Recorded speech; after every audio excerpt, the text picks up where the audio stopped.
All right, mate. So we're standing here at the legendary SpeechLine digital wireless. I'm starting to, yeah, it is. Starting to use this a little bit, a lot actually myself. Yep. But there's some stuff here that I haven't seen in here. What's going on over here? Yeah, okay, cool. So most people know SpeechLine, these two units here, which are our multi-channel receivers, you know, the access point looking thing. One cap. Done, away you go. Hey presto. But not everyone uses that. A lot of our units still like to prefer to use the rack mount receivers. Yes. So they'll slide them into lecterns and things like that. Yeah. Sometimes what happens with those lecterns, they turn into a bit of a Faraday shield. Yeah. Right? So what do you do? Yeah. So, or we've got people that maybe will have 4 units of these in their lectern. What do you mean? You don't put little whips on the front of the lectern? Each to their own. Right? But we've got this little guy here, which is basically an antenna splitter for our deck-based products, right? Right, yeah. So we can feed all 4 of these units into here. Everything comes in a box, a bit like our UHF splitter, really. Think of it in that way. Okay. And then we've got this little unit up here. So I can use that as a 4-way splitter, this one. Okay. And I can just come off of this guy. Or if I really don't want to have this, I could feed all 4 of these antennas.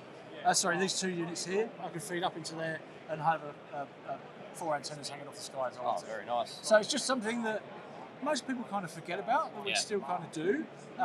But those lectern scenarios, this is perfect. Yeah. You can put all that in the lectern and just have that mounted on the outside. You can have it mounted up under the lip or up on a wall, whatever. Yep.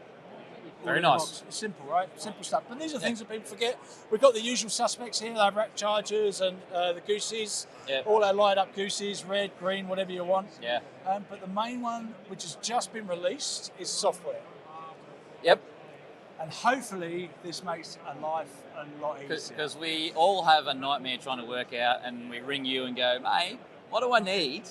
Exactly. Yeah. So you can do this on here, right? So if I just scroll down, so we'll work on deck for the moment. I want to design a basic system. Where am I? Well, I'm here in Australia. So now I pick up my correct variant, all right? And then, let me set this guy. Now I start to pick what I want. Yeah, if I want to go MCRs, just put in how many I want for this guy.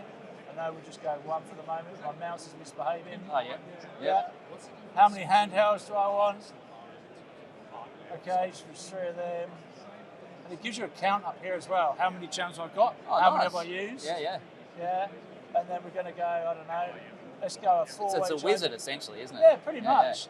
Yeah. And you can just follow this through. Yeah. And what it does at the end of it, it gives you a shopping list. A bomb. Yep. And that's it. Punch it into your quote and away you go. Exactly. Oh, that's and the really whole point is to take all that, what you were saying about earlier, try and save your time. Yeah. Right? So we've done this for SpeechLine.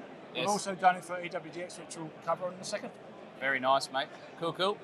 Where can people find that software? It's free? Yeah. It's all on our website. Yeah. So if you just go onto Sennheiser Wireless Planner, it will take you onto that page, and then it will just be a try it button. Just hit that, it will take you off to this link. Happy days. If you want to keep it hold of it, just bookmark the main page, and that will give you both the EWDX and the SpeechLine system. Fantastic. All right. Nice one. We'll cover that now when we head over there if you want. Let's do it. Cool. Let's go.